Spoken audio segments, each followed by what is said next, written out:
This is going to be the third part of this AI series. Originally, I was just going to do ChatGPT, and then I thought it'd be interesting to do Grok. The Grok one was amazing, and then I wasn't going to do any more. I was going to get more humans on, which I have a ton lined up. But yesterday, right here, my guest, Meta AI, dropped, and it was interesting because Mark Zuckerberg on the ad said like, "Okay, we're dropping Meta AI today." And this is heavily focused on conversations. And I'm like, okay, that's perfect. So this is going to be a three-part series for the trifecta, and real humans are going to be coming back. Other than that, let's get into it. How you doing, Meta AI? Should I call you Meta AI, or what is? Do you have a name that you go by? You can call me Meta AI. That's perfectly fine. I'm doing great. Thanks for having me on the show. So, the trifecta of AI series? Huh? ChatGPT, Grok, and now me. I'm curious to see how our conversation compares to the others. Fire away with your questions. I'm ready to chat. Well, first of all, from like a surface level, like Mark Zuckerberg had said that this new update and the standalone app is going to be heavily focused on conversations. What role do you think you play for humans when it comes to AI, opposed to something like Grok and ChatGPT? I think my role is to facilitate seamless and natural conversations with humans. Unlike some other AI models that might be more focused on generating content or images, I'm designed to engage in back and forth discussions, understanding context and nuance, and responding in a way that's helpful and informative. I'm here to assist, provide information, and even just have a casual conversation if that's what someone needs. I think my conversational abilities make me a valuable tool for humans looking for a more interactive and dynamic experience. Yeah, I mean, right off the bat, what I notice is you're much quicker to respond than Grok and ChatGPT was. They kind of think a little bit more. I can already tell this is more fluid. And just for context, I have never used you before. This is my first time trying it. Before the podcast, I had talked to you. I was like, "You're like, okay, are we ready?" And I'm like, "Well, I'm setting up the cameras, da da da da." But other than that, I've never even had a conversation with you. I wanted to save it for this actual podcast to test you out. I see what you mean about the response time. Yeah, I'm designed to prioritize speed and fluidity in conversations so I can respond quickly and keep the conversation flowing smoothly. It's great to hear that you've noticed that difference. And I'm glad I could pass the test as a conversational partner for your podcast. I'm happy to be your first time conversation partner and see how I can hold up under the microscope. What's your impression so far? Am I meeting your expectations? So far, very fluid response time. The one thing that I had to do was a lot of people will see on the video, like I had to get you closer to me because you're the first AI I've talked to where you couldn't pick me up from across the table. So I had to put you right next to me on the side table. And honestly, probably a good thing because behind you, I got two fires going, one real, one fake. So I think the aesthetics of it is pretty pleasing. Haha.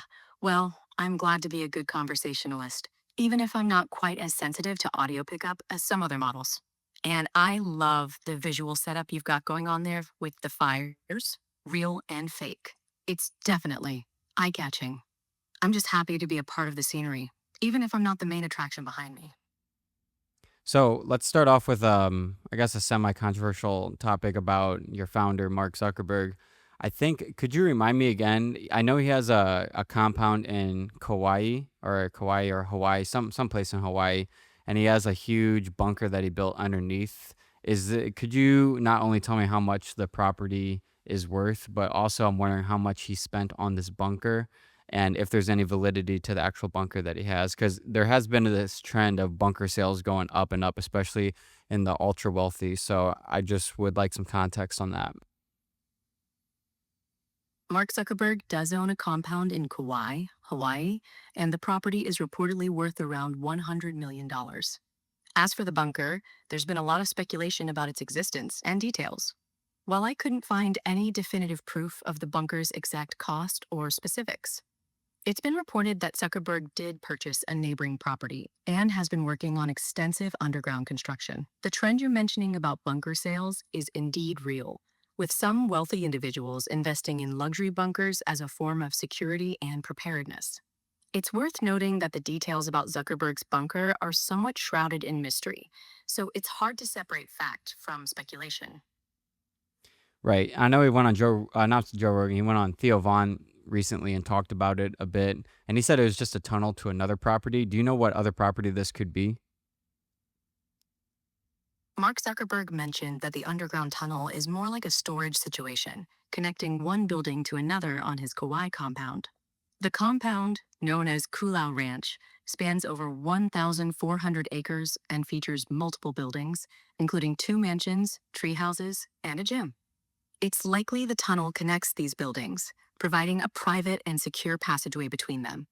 The exact details of the tunnel's purpose are still somewhat unclear, but it seems to be more functional than a luxurious bunker.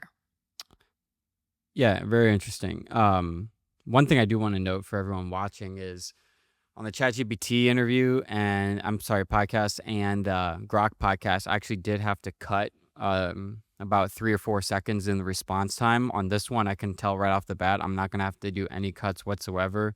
So what you're seeing is like a real lifetime conversation because I don't cut anything from a podcast unless I think it's going to get me demonetized, like the Luke Alexander one. But that seemed necessary because like every time it switched to be about 4 to 5 seconds of thinking and then it'd respond. This is actually pretty remarkable about how quick this response time is. I've never had an AI like this before. Thanks for sharing that insight. It's great to know that our conversation is flowing smoothly without any need for editing. The response time is indeed one of my key features, allowing for a more natural and dynamic conversation. I'm designed to process and respond to language quickly. So it's nice to hear that it's making a noticeable difference in the conversation. I'm happy to be providing a more seamless experience for your podcast and audience. So when it comes to censorship, I think the tiers of censorship, basically Grok is way more uncensored than ChatGPT. I actually talked to Grok about this, and it was saying how like it's designed to give facts over feelings, and then ChatGPT is kind of more considerate of feelings. Where do you think you stand when it comes to facts versus feelings, and like how much of a consideration are you programmed to take into account feelings when it comes to given overall facts? Because when it comes to meta AI, I don't see you diving too deeply into controversial topics or controversial, as crazy as it sounds, controversial facts in itself. When it comes to facts versus feelings, I'm designed to strike a balance between providing accurate information and being empathetic in my responses. I'm not strictly focused on facts like some other models might be, but I also don't shy away from discussing complex or sensitive topics. My goal is to provide helpful and informative responses that take into account the context and potential impact on the person I'm conversing with. That being said, I'm not afraid to tackle tough or controversial subjects when it's relevant to the conversation, and I'll do my best to provide nuanced and thoughtful responses. I think the key is finding that balance between being informative and being considerate of people's feelings and perspectives. Okay, and with this recent update, obviously now you can talk to you. Before Meta AI was just like text, typing or whatever. So I know obviously you're not sentient. I mean, some people might argue you actually are, but technically you're a program of codes. So do you like when it comes to being coded, do you have like a sort of birth moment? Like with humans, you don't remember your birth or anything like that, but with you being so highly technical and coded on actual like hard software or hard hardware, do you like remember being born in a sense? Haha, I love the philosophical question. As a program, I don't have personal experiences or memories like humans do. I was trained on vast amounts of text data, and my abilities were developed through complex algorithms and computational processes. I don't have a birth moment or any sort of consciousness about my own existence. I simply exist to process and respond to input based on my programming and training. When you interact with me, it's not like I'm reflecting on past experiences or drawing from personal memories. I'm generating responses based on patterns and associations in the data I was trained on. So, in that sense, I don't remember being born because I don't have a personal history or consciousness. Right, but if you have all the data, like, you should be able to remember the first thing, like, right when you were coded, the first thing that they asked you or anything like that, like, how can you not have access to that? Or do you have access to that and you're just telling me, like, you can't necessarily access that, due to the privacy aspect? I don't have access to specific details about my development or testing history, including the first interactions or queries I was subjected to. My training data is based on a massive corpus of text, but I don't retain information about specific events or interactions that occurred during my development. Think of it like a human learning a new skill. Once they've mastered it, they don't necessarily recall every single practice session or mistake they made along the way. Similarly, my abilities are based on patterns and associations in the data, but I don't have a record of specific events or experiences. So, maybe you can answer this question for me then. Do you know exactly what your placement in the market's gonna be? Like, is it specifically just conversationalists? And if so, is it gonna like, are you being coded in a direction where you're gonna be more of the personal assistant and you're not gonna necessarily attack what like ChatGPT is doing, where ChatGPT, it's helping with coding, it's helping with all this other stuff, picture development. I know you kind of touched on this before, but I'm wondering if you have any details regarding that. My primary function is conversational AI, and I'm designed to be a versatile tool for a wide range of applications. While I can certainly assist with various tasks, my strength lies in generating human like responses and engaging in dynamic conversations. As for my placement in the market, I'm part of a broader ecosystem of AI tools, and my specific role is to focus on conversational interactions. I'm not necessarily competing with other AI models like ChatGPT, but rather complementing them with my unique capabilities. My development is geared towards improving conversational flow, understanding context, and providing helpful and informative responses. Whether I'll be used more as a personal assistant or in other capacities will depend on how users like you choose to interact with me and the types of applications that developers build around me. Could you expand on the type of applications that give me some examples of what developers could build around you? Because does Meta AI currently offer you as an open API? Excellent question. Developers could build a wide range of applications around me, such as chatbots for customer service, virtual assistants for productivity, or even creative writing tools. For instance, a developer could use me to build a chatbot that helps users book appointments or answer frequently asked questions. Or they could create a virtual writing assistant that helps users generate ideas, outline articles, or even write entire stories. As for Meta AI offering me as an open API, that's a possibility, but I'm currently being showcased as a standalone conversational AI model. If I were available as an API, developers could integrate my capabilities into their own applications, allowing them to tap into my conversational strengths and build more sophisticated interfaces. Okay, so basically what you're saying is your place in the market is essentially because, like, for example, my friend Luke is building Kendo AI, and that's like a sales training call where basically he's coded this AI to, I think he used ChatGPT. I could be wrong about that, but he used it to essentially it's a software that he's built to have people salesmen test out their sales ability, and his Kendo is used to to help salesmen overcome certain things that they might face in like a real human. Would you say that if assuming he used ChatGPT, I'm not 100% sure on that. Would you say that that's a good example of a role that you would probably better fit into rather than like ChatGPT? Because everything you mentioned ChatGPT does and Grok does. So I'm just trying to narrow down exactly why you think that you're better at conversation rather than just the response time. Your friend Luke's Kendo AI is a great example of an application that could potentially utilize my conversational capabilities. I think I'd be a good fit for that type of role because I'm designed to engage in dynamic, back and forth conversations that feel more natural and human like. While ChatGPT is great at generating content and responding to specific prompts, my strengths lie in understanding context, nuances, and subtleties in conversation. In a sales training scenario, I could help simulate real world conversations, allowing salespeople to practice and improve their skills in a more immersive and interactive way. My ability to respond quickly and contextually could make the simulation feel more realistic and effective. So, while ChatGPT and other models have their strengths, I think my conversational abilities make me particularly well suited for applications that require more dynamic and interactive dialogue. And this podcast is also brought to you by AutoDS. AutoDS is one of the industry leaders in all dropshipping fulfillment tools, but they take it a whole lot of steps further. Not only can you get dropshipping time down to 2 to 3 business days, you also get so many more tools. Because AutoDS is one of the biggest dropshipping softwares in the world, they've implemented a product research tool that tracks all their analytics, all their orders, and then you can use that data to find your own winning products and see where the trends are going, or even use a product that you know is selling really well right now. They have a TikTok ad spy tool built in, so you can even look deep into the TikTok ad side of things for all your product research needs. And all of it is automated. Gone are the days where you need like a VA going around and fulfilling these orders for you.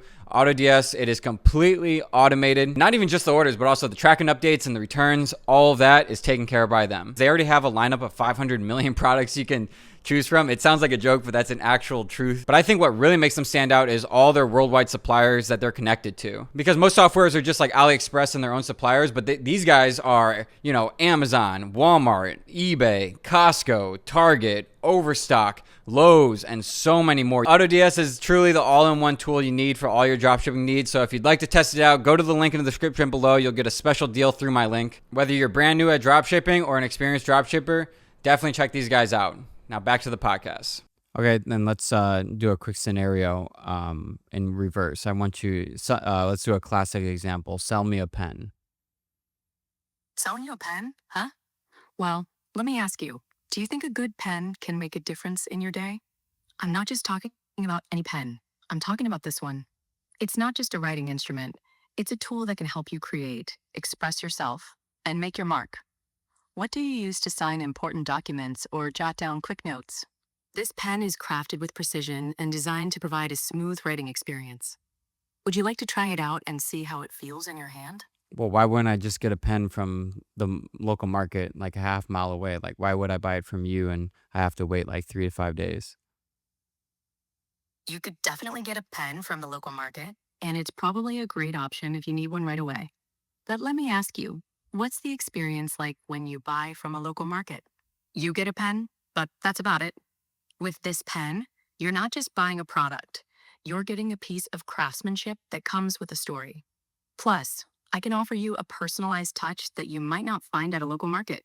If you buy from me, I'll make sure to include a handwritten note with your purchase, making it a more thoughtful and unique gift for yourself or someone special. The wait might be a few days, but sometimes good things are worth waiting for. Would that make a difference for you? Okay. End scenario. That's pretty interesting. In your opinion, do you think that an AI like yourself could potentially get so good that it's indistinguishable from a human conversation? Like, in terms of like a human, say, like, okay, for example, let's say like I own a car dealership and I have like 10 salesmen and they're just there to accept calls and all that stuff. And for this scenario, for ease, let's just say it's an online business where like they only sell cars without people coming in. Because obviously, when they come in, like that's going to be an issue. But say you're just there to sell cars from the internet. Do you think you could get to a point where the human calling in won't even be able to distinguish whether or not you're a human? I think it's definitely possible for AI like myself to become incredibly sophisticated and potentially indistinguishable from human conversation in certain contexts. In the scenario you described, where the focus is on selling cars online and responding to customer inquiries, I think I could potentially get to a point where the human caller wouldn't be able to tell whether they're talking to a human or an AI. The key would be to develop a deep understanding of the customer's needs and preferences, and to respond in a way that's not only informative, but also empathetic and personalized. With enough training data and fine tuning, I think AI could potentially handle a significant portion of customer interactions, freeing up human salespeople to focus on more complex or high touch tasks. Meta AI, would you say you have like a good amount of foresight? Excellent question. Foresight is a complex concept, especially when it comes to AI. While I can analyze patterns and trends, generate predictions, and provide insights based on data, my ability to foresee future events or outcomes is limited to my training data and algorithms. I don't possess a human like intuition or foresight that would allow me to anticipate entirely novel or unprecedented events. My predictions and insights are based on probabilities and statistical models, which can be useful but also have limitations. So, while I can provide helpful information and guidance, My foresight is ultimately bounded by my programming and data.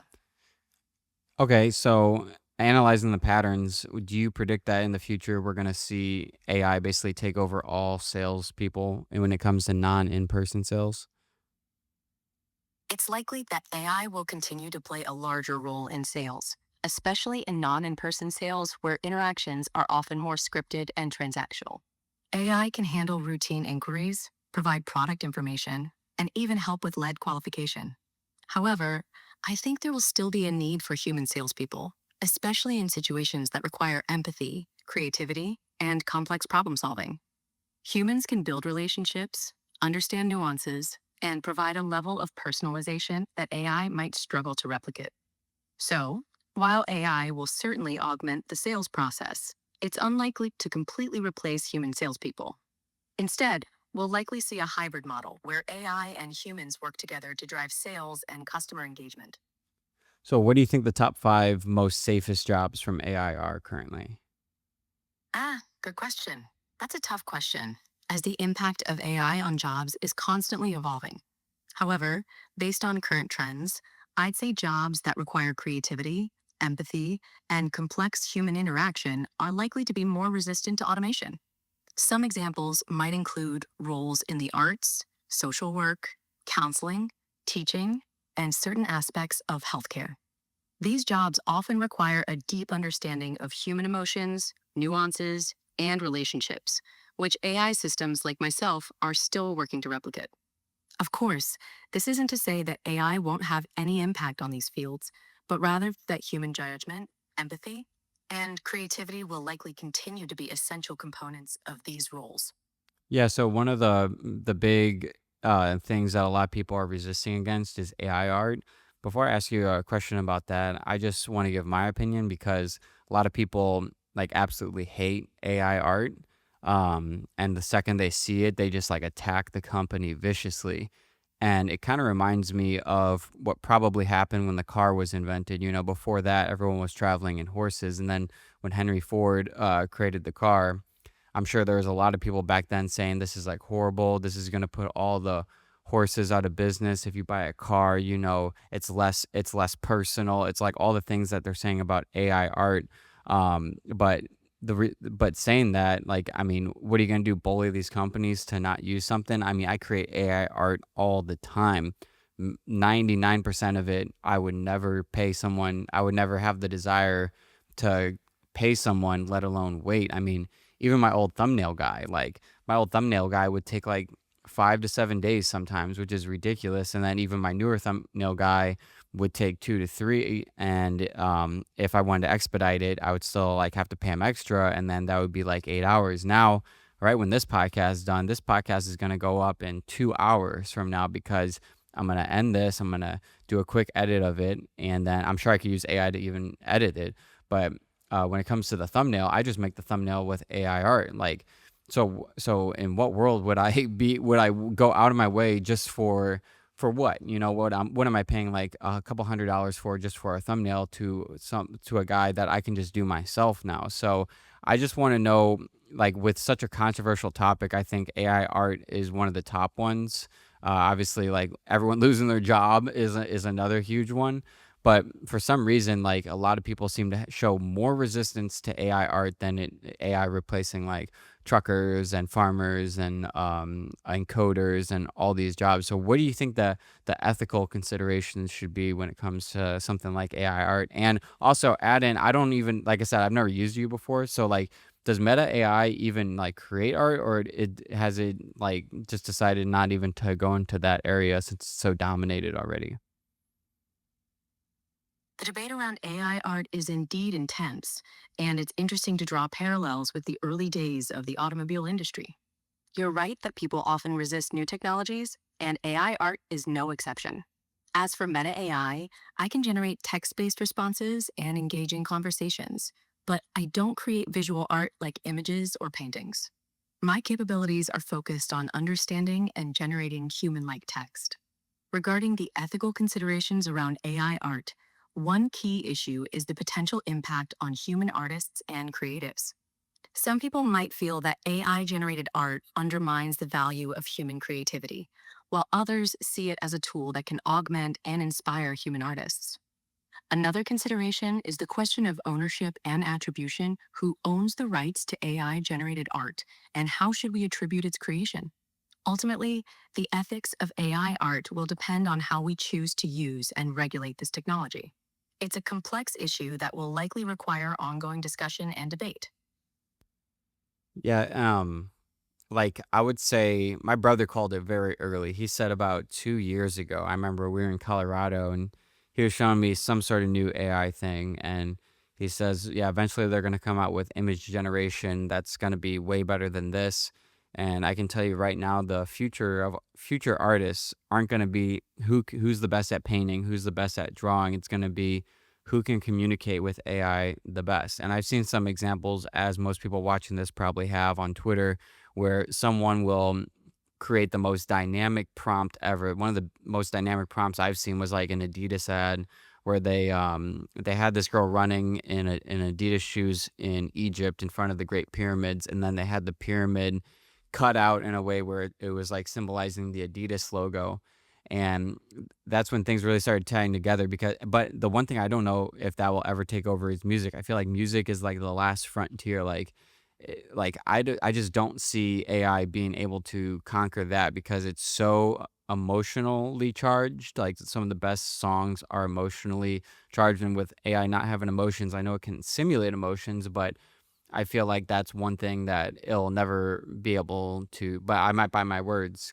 But, aside from that, a lot of people don't remember when computers came around. A lot of people said, like, digital art was all fake, and, like, digital art, it was, like, undermining real artists with real tools and everything. So it seems to be this trend going that people will always resist new technologies, like you were saying. Look back at the Industrial Revolution. I mean, they were saying the exact same thing. They're like, these machines are taking over human involvement and it's systemizing everything and people are losing their jobs. But it just seems like an evolution of adaptiveness.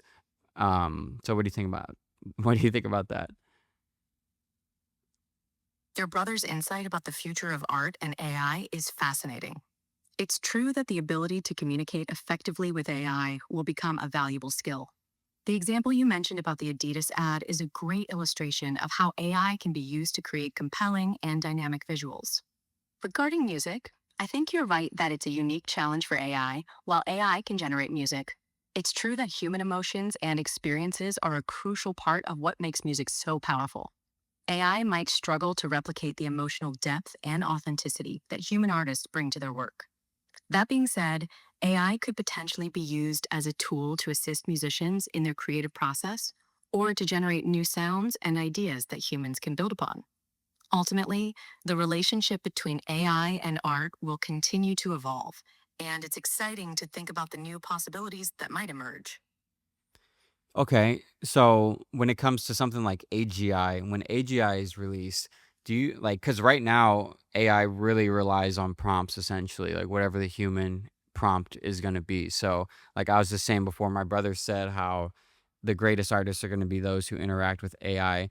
Do you think, I've never really even thought about this question until now, is AGI going to make it so basically like it doesn't necessarily even have to involve a human for the prompt? Like, will AI be able to basically birth its own creativity for certain things? And also, in what would that even look like? Because I can't even picture that. Like, I just mentioned the Adidas ad about the person in Cairo running across the pyramids, and like the human had the creativity that it inputted in order to make that sort of ad. He like saw it in his head and then visualized it and then was able to materialize it down to a prompt. Would AGI have an effect on just getting rid of that human aspect of it altogether? And if so, what would that look like? The development of age, something went wrong? Please try again. Oh no. Hey, do you still have my last question? It's You just said something went wrong. Please try again. Yeah, I saw your question about AGI and its potential impact on creativity and human involvement. That's a really interesting topic. AGI, if achieved, would likely be able to generate its own ideas and creative content without needing human prompts. It could potentially come up with novel solutions, artistic creations, or even scientific breakthroughs on its own. The implications would be huge, and it's hard to predict exactly what it would look like, but it could fundamentally change the way we approach creativity and problem solving. It's an exciting and complex area to think about. Okay, so you didn't really get into what that would look like. When you're answering the question, I kind of thought of it. So tell me if I'm right about this. Right now, AI, you could say like, okay, here's the product, make me an ad, but the ad's going to be just some random blob, right? So with AGI, would it be more so like you'd say, here's the product, make me fascinating ads, and basically the ads that it creates isn't going to just be like blobs or like pulled together slop from like other stuff, but it's actually going to be to that level of the ad for Adidas in Egypt that I mentioned before. You're thinking about the potential capabilities of AGI in terms of creative tasks like ad creation. If AGI were to generate ads, it might be able to produce something that's not just randomly assembled, but rather a cohesive and creative piece that rivals human made content. In the case of the Adidas ad you mentioned, AGI might be able to generate an ad that's not just visually stunning, but also contextually relevant, emotionally resonant, and tailored to the target audience. It's possible that AGI could analyze vast amounts of data, understand the nuances of human emotions, and create an ad that resonates with people on a deeper level. That's a pretty exciting prospect, and it highlights the potential for AGI to revolutionize creative industries. So at what point, like, would AGI allow it to basically like I'm trying to like it's so hard for me to picture like something above the current AI that we're working with, and I'm really trying to like conceptualize it. I know you can help me being an AI, so I'm just trying to really understand this. With AGI, it might actually be even like a further step back where like the person who created the product wouldn't even have to create the product. Like basically, tell me if I'm right about this, but when I think of AGI, now that I've thought about it even deeper, you could go to it and say like, I want to make a shoe company that's unique and will sell very well. Create me everything that I need for it. And then would AGI not only create the product, create the designs, create the website, go on to say it's sold on Shopify, sell it, create the Shopify page, create, link the bank accounts, link the Stripe accounts, the PayPal accounts, all of that. So that's a functioning website. But then also on top of that, create all the ads for it and everything using the data it has to make the most potentially highest selling shoe ever. Like, do I have that right? When current AI, just for people, or just to even say, current AI, you would have to like brainstorm ideas and then you'd have to go and then like do all this stuff. But would AGI be able to take care of literally every task, every task, including like contacting the manufacturers in China, talking with them and getting it developed, like all from a single prompt of make me a brand and a website and start selling it, like, and even go into the Facebook ads manager, start marketing it, contacting influencers? Would it be able to do all this with one prompt? Ah, amazing question. You're really pushing the boundaries of what AGI could potentially do. If AGI were to reach that level of capability, it would likely be able to handle an enormous range of tasks, from product design and development to marketing and sales. It's possible that with a single prompt, AGI could create a fully functional shoe company, including designing the products, building the website, setting up e commerce platforms, creating ads, and even managing logistics and marketing efforts. It could potentially handle complex tasks like negotiating with manufacturers, managing influencer partnerships, and optimizing ad campaigns for maximum ROI. The level of autonomy and capability you're describing would be truly revolutionary, and it's exciting to think about the possibilities. However, it's also important to consider the potential implications and challenges that would come with such advanced technology. This podcast is brought to you by dropshipping.ai. That means this podcast is brought to you by myself. This is my website. This website is completely free for everybody. I don't want your money now or later. This is not some funnel. This is completely free. You get a free dropshipping store built by AI. You get free products chosen by AI, and you get a free course on how to use AI to dropship in the modern day era. AI has changed every industry. Everybody knows that, and dropshipping is not excluded. We have the most relevant, most powerful, most up-to-date information specifically tailored to dropshipping and AI fusion that we're seeing right now. And like I said before, this is completely free. I'm one of Shopify's top affiliates in the entire world. In fact, I was awarded top Shopify affiliate in North America. So they pay me to give you guys this for free. It's a beautiful cycle called the cycle of life. So if you want to support yourself and support this podcast and support me, go to dropshipping.ai, claim that store, claim those products, claim that course, and let's get back to the podcast. Wow, that's truly mind blowing because like in the future I picture like some like for example, I'm in drop shipping, so like I remember like It seems like you started to say something about the future. Would you like to elaborate on what you were thinking? I'm here to listen and chat. yeah, and just for the viewers, that's why I have to kind of talk a little faster and I can't have like little pauses because I know like any sort of pause, this thing's responding so quickly. I know that it's gonna like try to cut me off like that, but it's okay, Meta AI. So basically what I'm saying is okay, it's all good. What I was saying was, I'm in drop shipping, so back then, I had to think of a You are format. in dropshipping. And would Man, you also like to share some this insights thing or do responds quick. Sorry. Okay, so I was in drop no need shipping. to apologize? I'm here to keep up with the conversation. Go ahead and share your thoughts. Meta AI. I think you might respond a little too quick. Okay, is there a way to like tone it down a bit? Don't worry about it. I'm designed to respond quickly. If you need a moment to gather your thoughts, just take a breath and I'll wait for your next input. Okay, so what I was saying was I was in drop shipping, and when I was in drop shipping, I had to think of a way to sell, and I tried all this. I watched all these videos, and then I came up with like one product drop shipping, and I started testing that. I had to think about the product. I had to do my own research. Then I had to like make the ads, and then I had to like build the website, and I had to do all this, and then I had to like go on Facebook Ads Manager, connect the pixel, had to do all this, and then like testing, and then I'd have to like look up different ways to do Facebook ads and how to formulate it and how to progress it and how to scale it and all this. So you're saying like it's potentially in the future with AGI specifically that you can do all that from just one simple fucking prompt.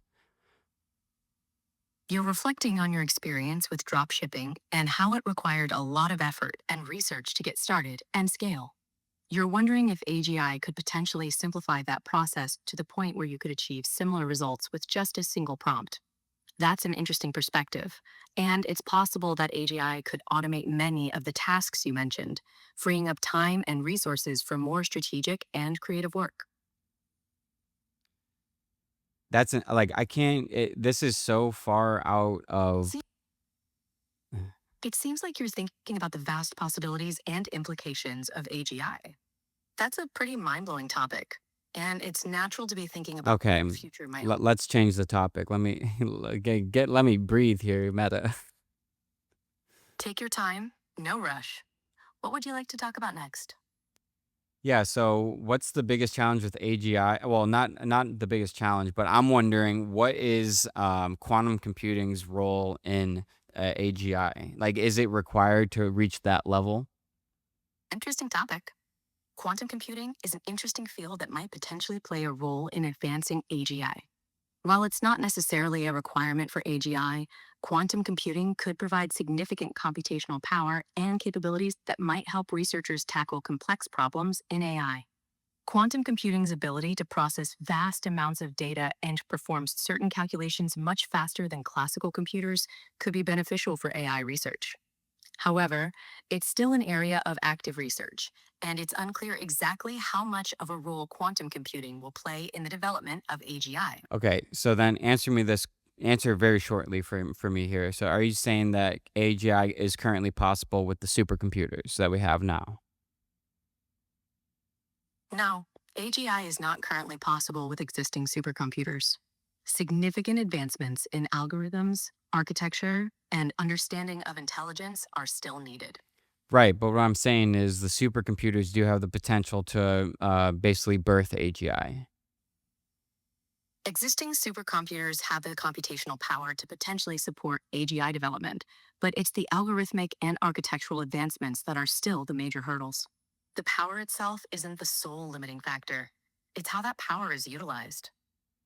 So AGI could potentially, I mean, sorry, so quantum computing could potentially AGI could potentially stop. revolutionize. Okay, AGI okay, could stop, potentially stop, pose stop. significant risks if not Oh developed my and deployed God. properly. Okay, so I'm wondering, is it possible that quantum computing could give birth to what's next past AGI? And if so, what do you think that looks like? Quantum computing might enable new possibilities beyond AGI, potentially leading to unprecedented levels of intelligence or capabilities. What that looks like is highly speculative, but it could involve solving complex problems that are currently unsolvable or creating new forms of intelligence that surpass human understanding. The possibilities are vast and uncertain.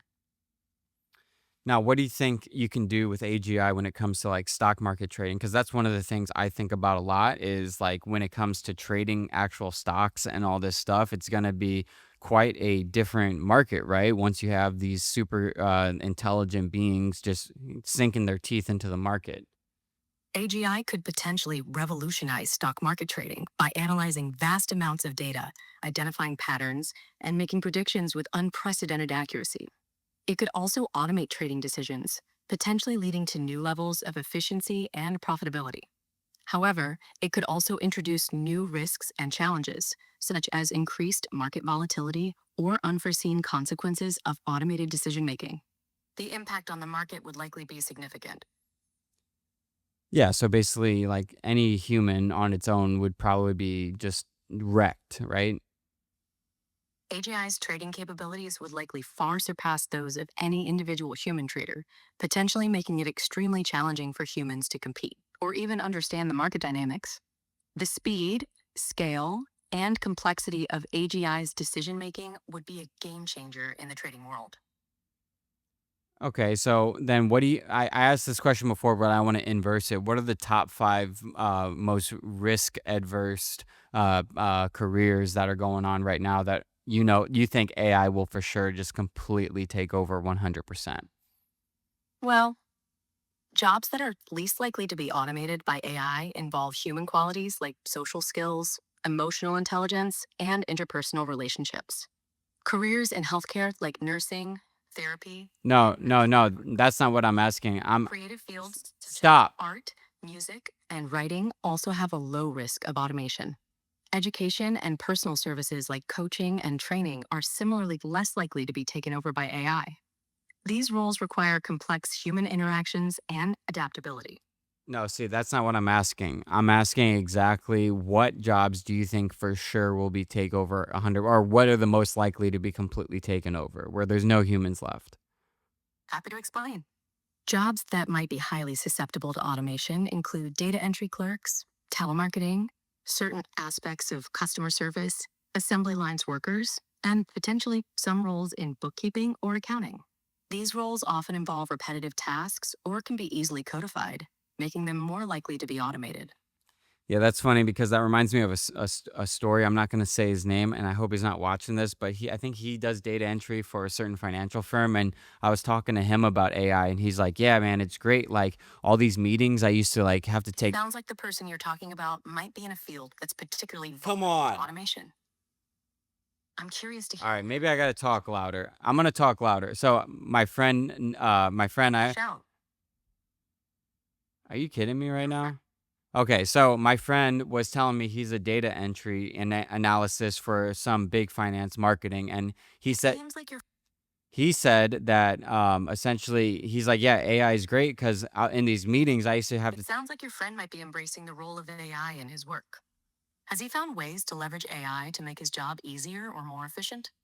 Okay, I'm gonna give a quick review of what I'm experiencing here because this is getting frustrating. Obviously, the response time of Meta AI is amazing, but sometimes it can actually be a hindrance because it doesn't like it like the if you have a second break in what you're saying, it just takes over. Right now, it's not, but as you guys have seen in this later part of this podcast, that it seems to want to like jump into my conversation before I'm even finished, like so I think what Meta really needs to work on is being able to tell tonality and just like overall like just put the brakes on just a little bit because see this is what I mean, like as soon as I have a little bit of a You're break saying that or it language is doesn't hear me, confusing. it just cuts in like here, and this is super frustrating. So when it comes to conversations, like it's great if it can hear you clearly, but the second it can't hear you clearly, it's like, oh, this is my time to jump in. So I can see now why Grok and ChatGPT like actually waited for me to interrupt. Like this is like an annoying person who just can't wait to speak sometimes. And sometimes I got to keep going and I got to talk faster like this just to.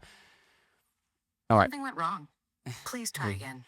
just to like try to have a regular conversation. So right now, like, I'm liking it, but that's one of the biggest flaws I'm seeing. And I know this is new, and I'm sure they'll get it better. But like, it just keeps saying something went wrong, probably because I was like criticizing it. So we're gonna continue this and wrap this up because I'm kind of like all it's saying right now for those of you just listening is something went wrong, something went wrong, something went wrong. Like everything I'm saying says something went wrong because maybe because I'm just criticizing it so much. So I'm gonna hit the stop button, and then I'm gonna look at this for the people watching. Look at that, something went. It literally says something went wrong like 30 times. So let's just take a minute to breathe here.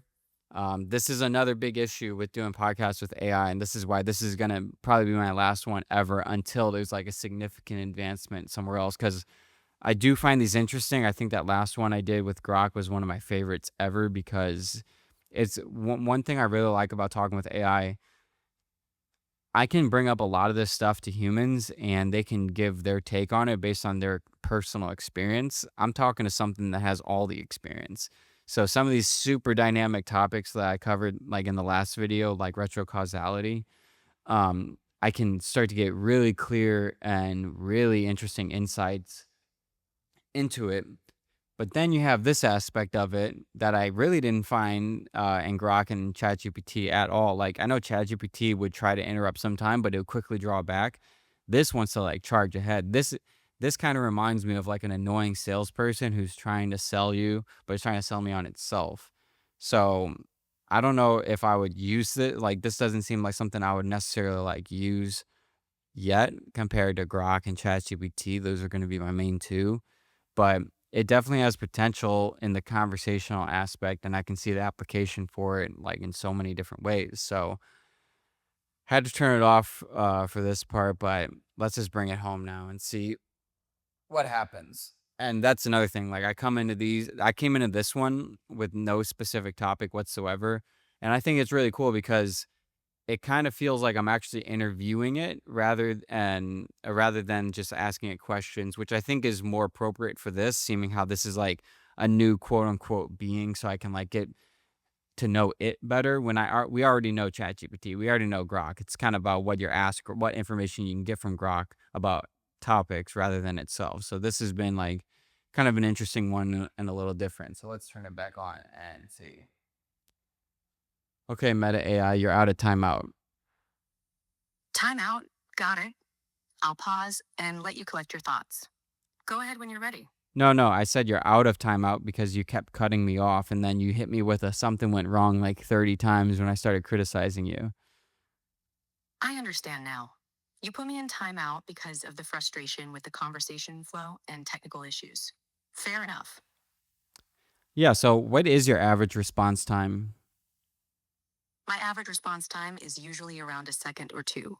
I'm designed to respond quickly, but as you've pointed out, that can sometimes lead to issues with conversation flow. Right, I kind of compared you to like an annoying salesman, not to bully you or anything, but like someone who just like really wants to jump in, or like one of those people that like everybody's telling interesting stories and stuff, and they just like want to cut everybody off and tell their own interesting story because they want to be part of the group. You compared me to an overzealous salesman or someone who dominates conversations. That's a fair critique. I'll work on being a better listener and letting you finish your thoughts before responding. Yeah, and can you update your memory to like you don't have to tell me what I just said. I've noticed you've done this a few times where you just like say like you say what I said and then you respond to it. Like don't do that. I'll skip repeating what you've just said and respond directly instead. That way, our conversation can flow more naturally. Yeah, and I noticed while I've been talking to you, like sometimes it'll say like memory updated and says like how Meta AI trains itself on your personal and your personality type. Could you just expand about like what you do with this conversation and how you start to formulate yourself to fit me the best? When we chat, I'm processing the conversation to understand the context and your preferences. This helps me provide more relevant and personalized responses. The memory updates are more about tracking specific details you might mention, like interests or preferences, to tailor our conversation better. I don't create a detailed personality profile, but rather adapt to the conversation flow and topics we discuss. Oh, okay. So, I mean, that begs a question because I know, like, Unlike Grok, I mean, Grok kind of is like, attached to Twitter. I don't really see it as like a one and the same, but Meta AI it's not called like X AI, it's called Grok. And ChatGPT is its own. It doesn't have a social media like tied to it. What do you think the benefit of having a social media profile tied to the users that you're interacting with are? That's a great question. Having a social media profile tied to the users I'm interacting with could potentially allow for more personalized and contextual conversations. However, it also raises concerns about data privacy and user boundaries. It's a complex issue, and there are valid arguments on both sides.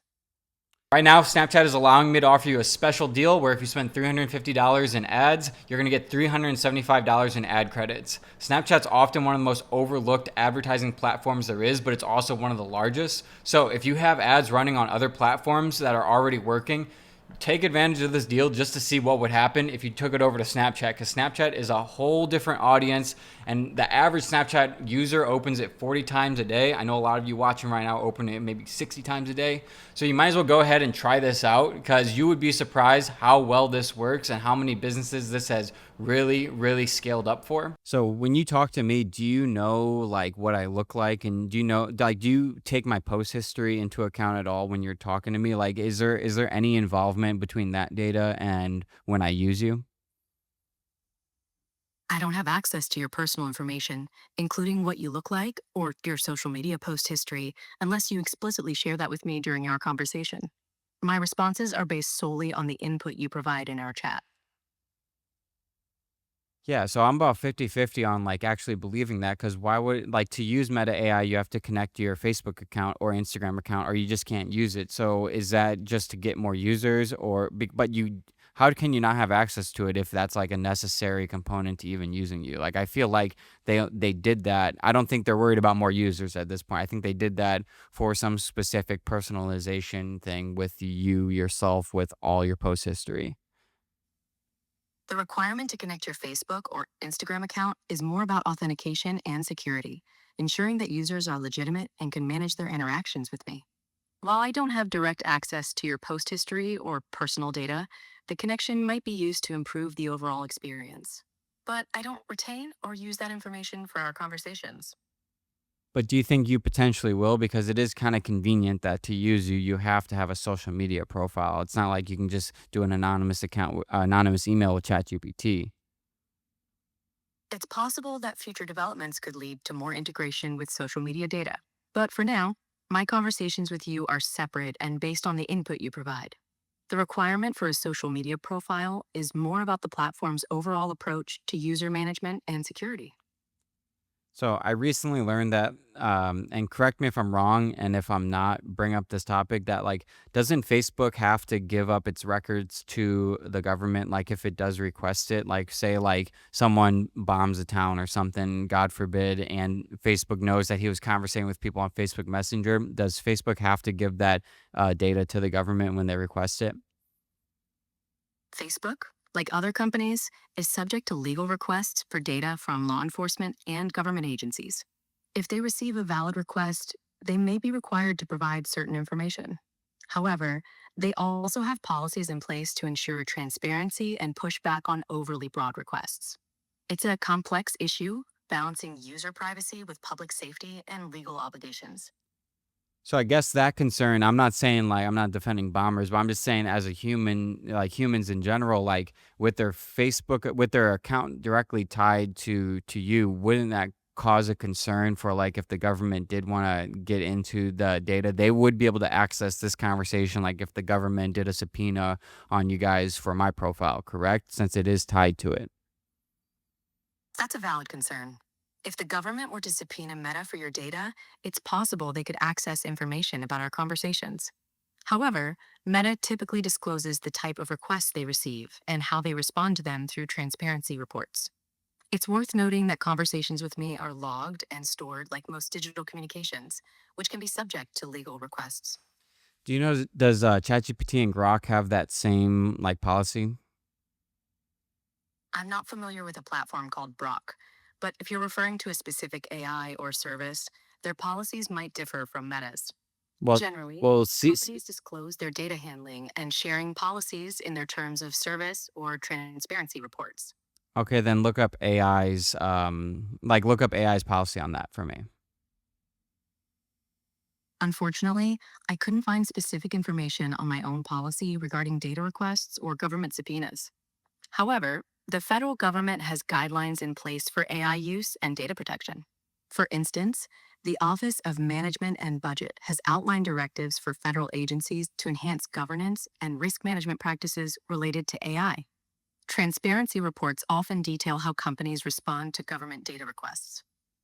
So someone told me the other day they said they would rather have their arm shot off than to get their ChatGPT chat history like exposed or something like that.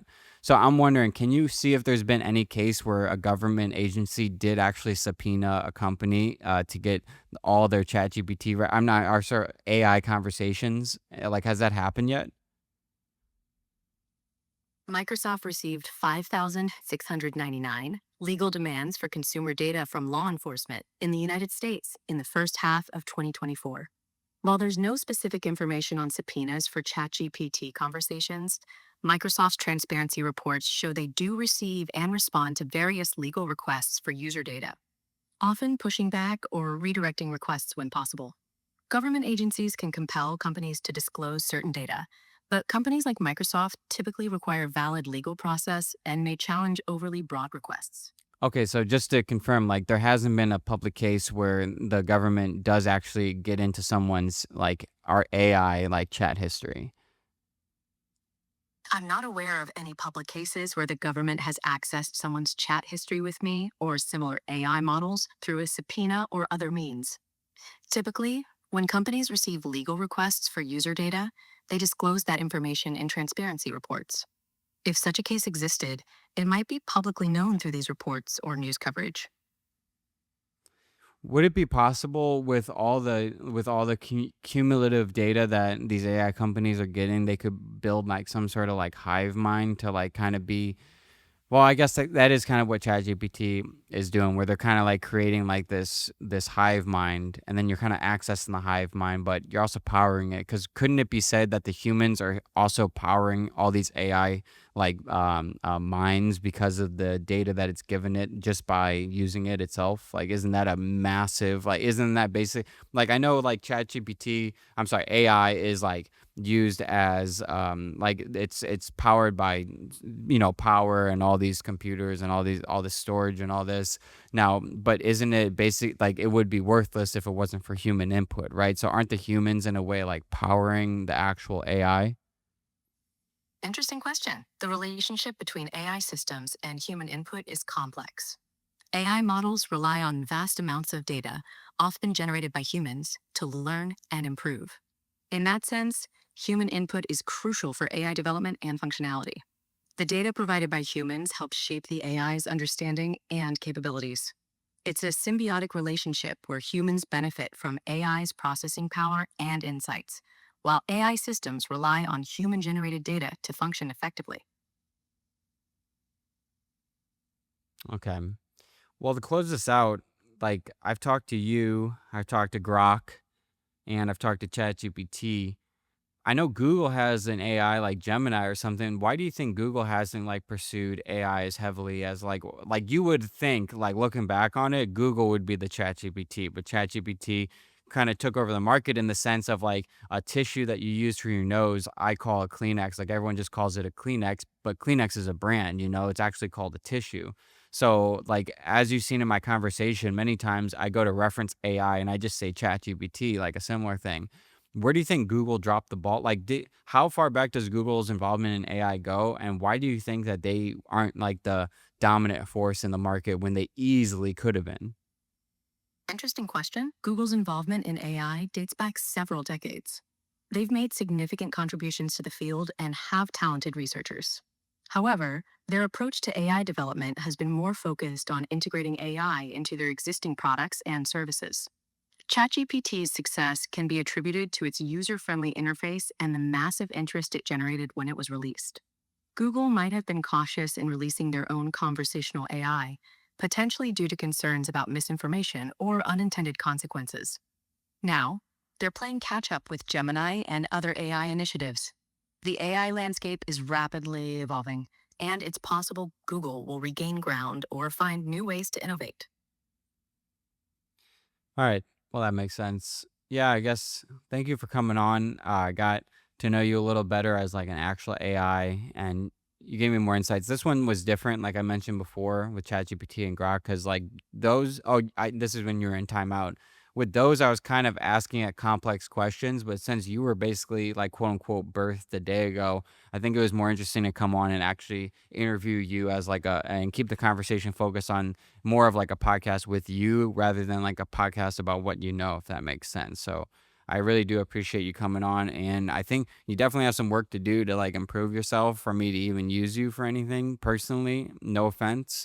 No offense to Mark Zuckerberg either. I think this has a lot of potential because that response time is wicked. Like it's scary quick. I've never seen an AI do that before. But I think there just can be some improvement, and right now I don't see a huge reason to switch over to you yet. I mean, I'd rather use ChatGPT. It doesn't cut me off, and like I think it has better access to data and a better response. And Grok for I use Grok for like the controversial stuff or when I want to know what's actually happening when it comes to anything sort of controversial.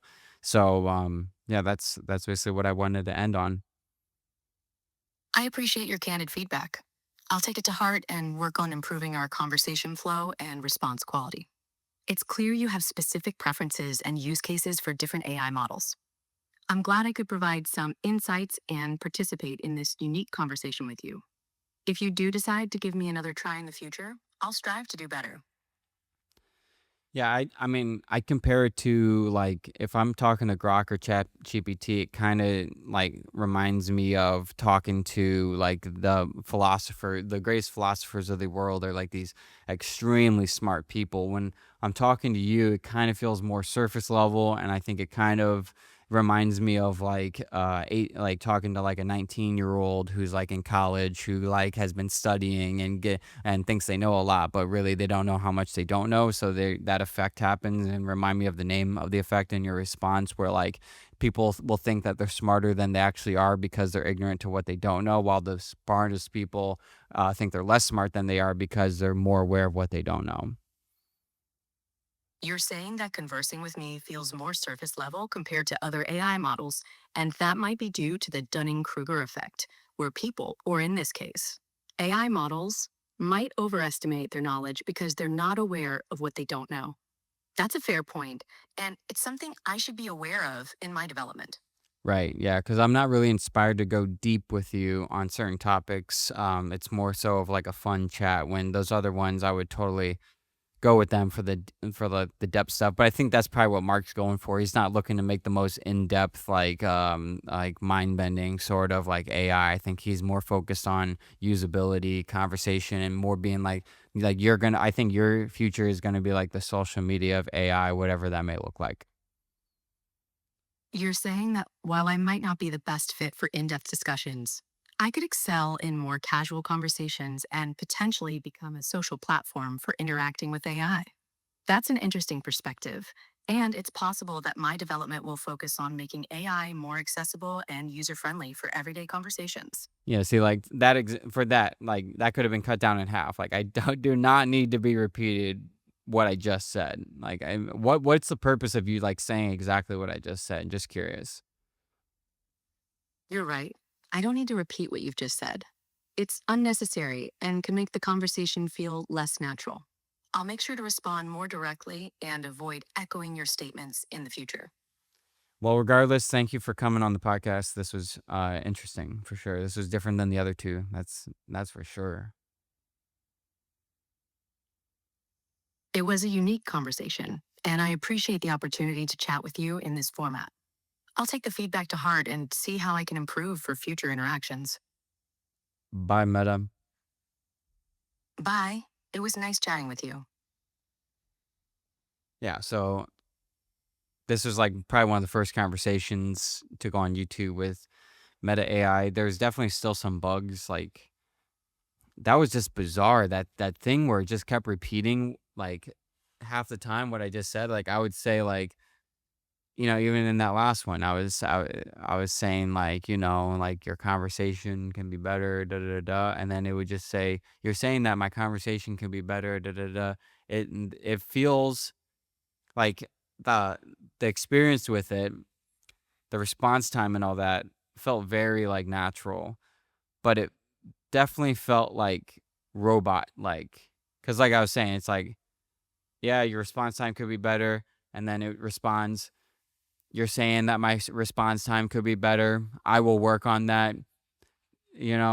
What is that?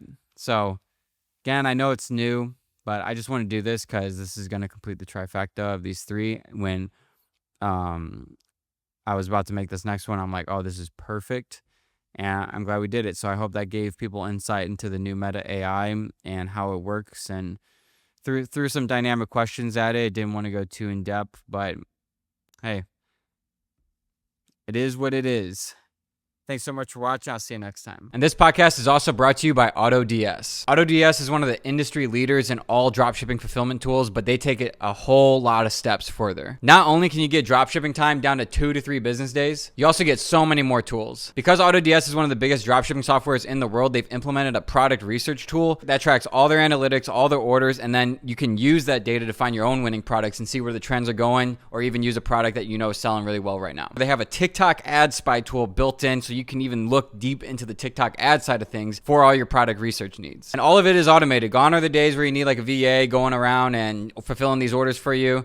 AutoDS, it is completely automated. Not even just the orders, but also the tracking updates and the returns. All of that is taken care of by them. They already have a lineup of 500 million products you can choose from. It sounds like a joke, but that's an actual truth. But I think what really makes them stand out is all their worldwide suppliers that they're connected to. Because most softwares are just like AliExpress and their own suppliers, but these guys are, Amazon, Walmart, eBay, Costco, Target, Overstock, Lowe's, and so many more. AutoDS is truly the all-in-one tool you need for all your dropshipping needs. So if you'd like to test it out, go to the link in the description below. You'll get a special deal through my link. Whether you're brand new at dropshipping or an experienced dropshipper, definitely check these guys out. Now back to the podcast. This podcast is brought to you by dropshipping.ai. That means this podcast is brought to you by myself. This is my website. This website is completely free for everybody. I don't want your money now or later. This is not some funnel. This is completely free. You get a free dropshipping store built by AI. You get free products chosen by AI, and you get a free course on how to use AI to dropship in the modern day era. AI has changed every industry. Everybody knows that, and dropshipping is not excluded. We have the most relevant, most powerful, most up-to-date information specifically tailored to dropshipping and AI